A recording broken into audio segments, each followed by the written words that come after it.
ವಿಶೇಷವಾಗಿ ಸೆಪ್ಟೆಂಬರ್ 21, 2025 ಭಾನುವಾರ ಭಾದ್ರಪದ ಬಹುಳ ಅಮಾವಾಸ್ಯೆ ಅಂದ್ರೆ ಮಹಾಲಯ ಅಮಾವಾಸ್ಯೆ. ಅವತ್ತಿನ ದಿನ ಖಂಡಗ್ರಾಸ ರಾಹುಗ್ರಸ್ತ ಸೂರ್ಯಗ್ರಹಣ.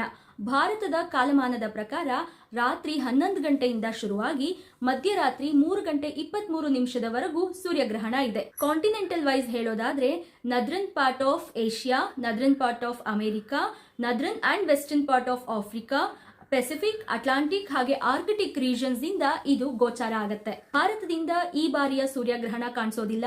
ನಮಗೆ ಆ ಸಮಯದಲ್ಲಿ ಆಗ್ಲೇ ರಾತ್ರಿ ಆಗಿರುತ್ತೆ, ಕತ್ಲೆ ಆಗಿರುತ್ತೆ. ನಮ್ಮ ಹಾರಿಜಾನ್ ಲೈನ್ ಇಂದ ಸೂರ್ಯ ಪಾಸ್ ಆಗ್ಬಿಟ್ಟಿರ್ತಾನೆ. ಹಾಗಾಗಿ ಯಾವ ನೀತಿ ನಿಯಮವನ್ನು ಮಾಡೋ ಅವಶ್ಯಕತೆ ಇಲ್ಲ.